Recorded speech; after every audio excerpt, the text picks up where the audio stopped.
Welcome to the Time to Talk podcast. It is time to talk. And not about anything I really want to be talking about because it's just becoming a burden to my mental health and we have so much going on, right? We have an election in, I guess, less than 2 weeks now.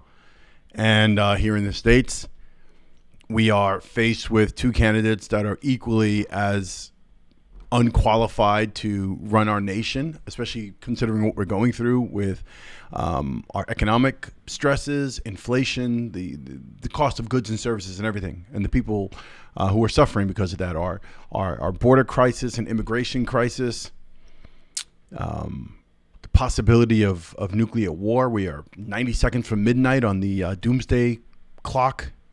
If you don't know what that is, I'm going to wind up doing an entire episode talking about that sometime soon, so look out for that. But we're on the brink of nuclear war in the Middle East with Israel and Gaza and Lebanon and Syria. It's just this. I wanted to get on here and talk specifically about the Israeli Gaza, Palestinian situation, because what I usually do when I get up, I don't like to look at my phone. So I spend ritualistically, I will not look at my phone first thing in the morning. I'll do what I have to do and say hello to my wife, and we get going early in the morning, 4:35 in the morning, and we start doing what we're doing. And before I log on to anything, I usually read a physical book or something, usually from Marcus Aurelius Meditations or Seneca, one of the Stoic philosophers, whatever. And then I'll log on, and then I'll put my brain into this matrix, this whole thing of what's going on and what's the latest. What did Trump say? What did Harris do? What happened last night while I was asleep? What's going on? How many are dead? How many? Whatever. Which brings me to this, right? So this morning, at some point, I get AP News app, and I'll get a notification, and I look at the notification, and this is the one I read. This is the one I read a little while ago. Israeli strike on Gaza shelter kills 17 as Blinken says ceasefire talks will resume. Just for the record, ceasefire negotiations and talks are not orchestrated by heads of state like Anthony Blinken or anyone like that. Like, no one is negotiating that. You're not going to see Biden, who's not even really the president anymore, but whoever the president is, you're not going to see that person negotiating ceasefires. That's all a facade. It's usually the CIA and Mossad that would actually be orchestrating whatever kind of ceasefire. But anyway, I digress. So I read this. Gaza Strip, an Israeli strike on a school where displaced people were sheltering in the central Gaza Strip killed at least 17 people on Thursday. Nearly all women and children, Palestinian medical officials said. The strike came as U.S. Secretary of State Anthony Blinken said Israel has accomplished its objective of effectively dismantling Hamas, and that negotiations over a ceasefire and the release of dozens of Israeli hostages would resume in the coming days. Another 42 people were wounded in the strike. In the buildup, Nuseirat refugee camp, according to the Awad Hospital, which received the casualties. Among the dead were 13 children under the age of 18 and 3 women, according to the hospital's records. The Israeli military said it targeted Hamas militants inside the school without providing evidence. Israel has carried out strikes on several schools and turned shelters in recent months, saying it precisely targets militants hiding out among civilians.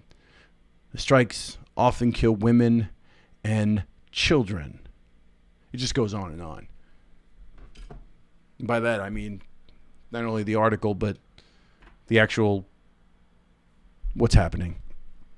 I have children, so when you naturally read about women and children being killed, it hits you, right? We are all human beings. This hits everyone.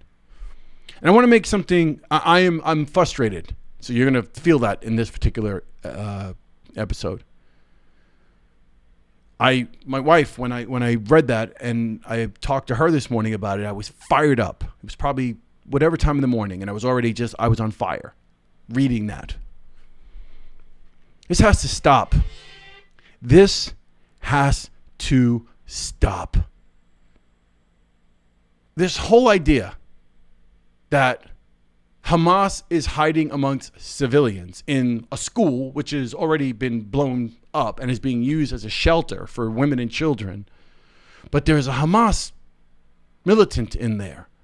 So Israel decides it's okay to target that one guy or two guys, whatever it is, again, with no evidence, and there's no actual accounting for, well, we know for a fact there are 10 Hamas that just went into that building, and we're trying our best to figure out how, like, we don't even have that evidence, or they're not even giving it to us. They're not even saying a word. They're just getting away with the idea of, well, I think there was a Hamas guy in there, so we had to kill 42 people, wound 17 people, women and children mostly.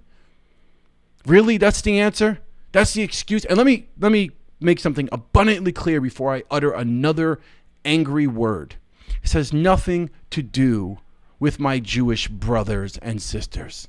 Nothing to do. I love my Jewish brothers and sisters. I love my brown brothers and sisters, my Palestinian brothers and sisters. I love you all. No one should be making the mistake of making this a Jewish thing. This is not a Jewish thing. This is not about the Jews, Jewish people.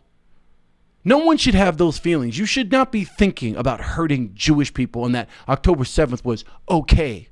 Note those people who died deserve to die in some way, or that was okay, or we shouldn't feel a certain way about what took place on October 7th, or any time in history. But it goes both ways. It goes both ways. And me calling out Israel and Netanyahu is not me calling out Jews. That's not what this is. And we should not be saying that people in America who are calling out, mind you, I think at this particular point, the jig is up. This whole idea that Israel is this just innocent group of, the Israelis are all these innocent people. And I'm specifically talking about the government, because I do not want this to be about Israeli people, Israeli civilians. Because a lot of their civilians, a lot of their people are not liking Netanyahu either, or what's taking place in their land.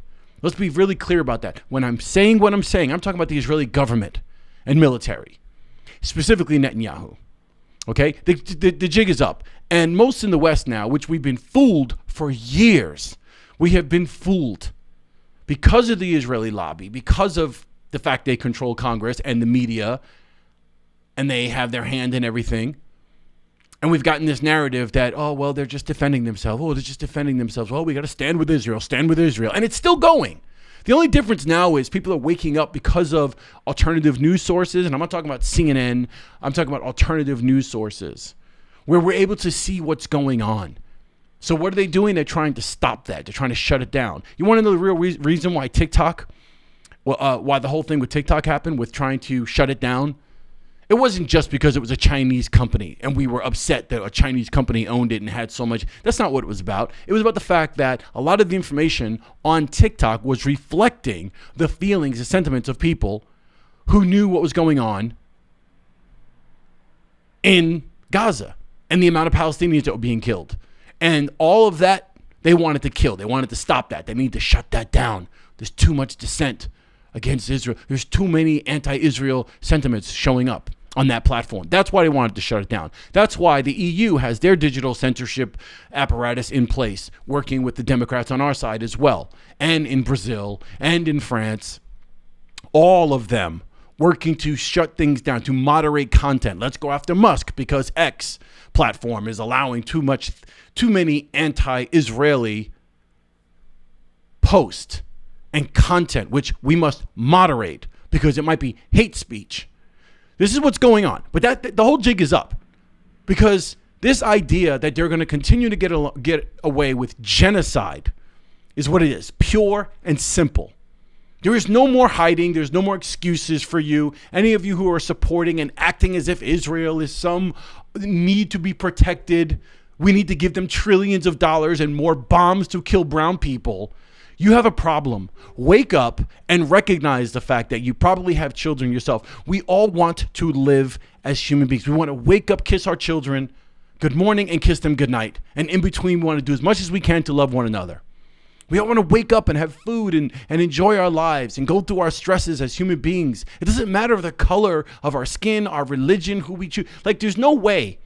even anyone, even the Israeli soldier or Netanyahu himself, I can't believe in these people's minds that they want to see their families killed or they want to see someone, no one wants this.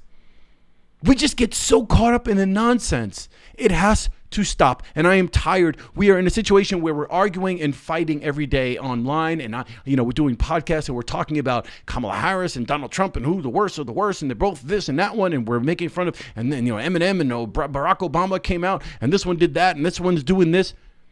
And most of it is silly stuff. It's nonsense because none of them are really getting to the heart of the matter of the fact that we are going into World War III. Israel is basically at the heart of that. And people are dying every day. Mostly women and children are being killed, being bombed out of existence. And we're watching this happen and no one is saying, oh, whoa, we probably need to chill. We just need to chill. They want to keep doing their thing. They want to keep bombing. They want to keep, for whatever reason, we got to support Israel indefinitely and keep giving them money and bombs. And you want to do that whole pro-Israeli, we got to support you. At least take a moment to look decent for a second. They've gone past the point of even trying to hide the fact that they were just wiping these people out with no regard. This idea that there's a school or a church or a hospital people are hiding in, and you're telling me there might be a terrorist hiding in there, so let's just bomb the whole school indiscriminately? There's no thought process, all the technology, all the stuff we have in the world. There's no way that you could figure out how to wait for that guy to come out or how to send any troops to get that one dude without killing a bunch of women and children. This is not acceptable. By any standard, it's not acceptable. It doesn't matter what side you fall on. Jew, Muslim, doesn't make a difference. Israeli, Palestinian, doesn't make a difference who you support. You know right and wrong. It's not about Jewish either. I want to restate that. Just so no one makes a mistake. Some Ben Shapiro type makes a stupid mistake of claiming because I'm speaking out against women and children dying on both sides that suddenly it's anti-Semitic. Oh, it's anti-Semitic. Ben Shapiro. Clown. It's not anti-Semitic. Love you, Ben. My Jewish brothers. I don't care about my Jewish people are my Jewish people, my brown people, white. I don't care. I love everybody. It's not about religion. It's not about your culture. It's not about what you follow. It's not about your skin color. But this is unacceptable. This is unacceptable. And this has to stop. I am pretty much just, it is what it is. I had to talk about it just because I know that everyone else, it can't just be me. You wake up, you read these headlines, you see these things, you see people dying, and I'm sure we are all equally as fed up. And something, obviously has to be done. So we'll see what happens. That's it from me on Time to Talk. Comment below and let me know your thoughts. Peace.